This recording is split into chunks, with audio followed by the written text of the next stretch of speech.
जय श्री कृष्णा दोस्तों, मैं आपका स्वागत करता हूं अपने चैनल पंडिताई शर्मा में।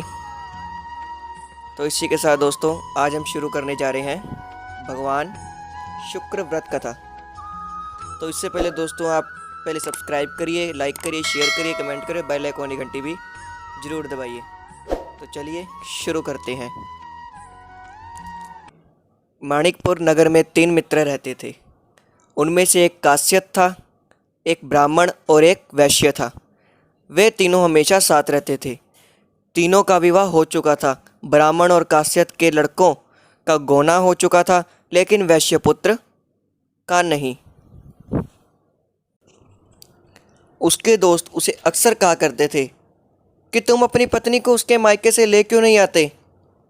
तब वैश्य पुत्र धनराज ने अपनी पत्नी कुसुम को लाने का निश्चय कर लिया। अगले ही दिन धनराज ने माता पिता से अपनी पत्नी कुसुम को लेने जाने की बात कही। उसकी बात सुनकर वह हैरान हुए। बोले, बेटे, अभी शुक्र अस्त हो रहा है, इसलिए अभी बहू को लाना उचित नहीं है। कुछ दिन ठहर रुक जाओ। लेकिन धनराज नहीं माना। वह कुसुम को लाने ससुराल पहुंच भी गया। ससुराल में धनराज खूब आवभगत की गई। धनराज ने कुसुम को विदा करने के लिए कहा तो उसके सास ससुर बोले, बेटे, अभी शुक्र अस्त हो रहा है, ऐसे में लड़की को विदा नहीं करते। कुछ दिन ठहर जाओ, फिर हम कुसुम को खुशी खुशी विदा कर देंगे। लेकिन धनराज वहाँ भी जिद पर अड़ गया और कुसुम को लेकर वहाँ से विदा हुआ। धनराज कुसुम को जब अपने घर से ले जा रहा था तो अचानक बैल तेजी से भागने लगे। रास्ते में पड़े पत्थर से टकराने से गाड़ी के पहिए टूट गए। फलस्वरूप कुसुम को काफ़ी चोट आई। दोनों को आगे की यात्रा पैदल ही करनी पड़ी। सुनसान रास्ते से गुजरते हुए डाकुओं ने उन्हें लूट लिया। उनका सारा धन, आभूषण और वस्त्र छीन लिए। किसी तरह वे घर पहुँचे। दूसरे ही दिन घर में धनराज के बिस्तर पर सांप चढ़ गया और उसे डस लिया। सेठ जी ने बड़े बड़े चिकित्सक बुलवाए, मगर कोई भी चिकित्सक जहर उतारने में सफल नहीं हुआ। दूर दूर से सपेरे बुलाए गए, लेकिन कोई भी धनराज को नहीं बचा सका। धनराज की मृत्यु हो गई। उसी समय पंडितों ने सेठ जी को एक बात बताई कि आपके बेटे ने शुक्रस्त होने पर बहू को विदा करा लाने की भूल की है।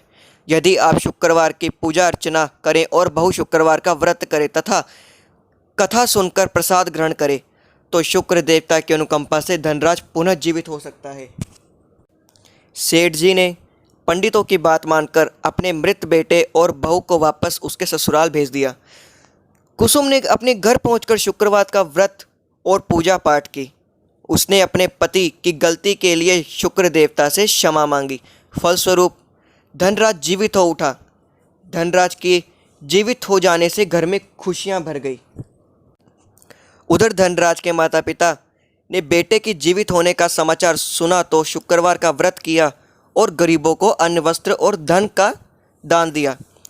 शुक्र के उदय होने पर धनराज अपनी पत्नी कुसुम को साथ घर लौट आया। दोनों पति पत्नी शुक्रवार का विधिवत व्रत करते हुए शुक्र की पूजा करने लगे। उनके घर में धन धान्य की वर्षा होने लगी। उनके सभी कष्ट दूर होते चले गए। परिवार में सभी आनंदपूर्वक रहने लगे।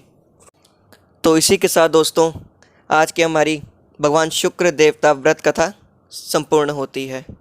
तो जिन्हें हमारी कथा पसंद आई वो कमेंट सेक्शन में ज़रूर बताएं आपको हमारी कथा कैसी लगी। तो दोस्तों लाइक करिए, शेयर करिए, कमेंट करिए, सब्सक्राइब करिए, बेल आइकन की घंटी भी ज़रूर दबाइए। जय श्री कृष्णा दोस्तों।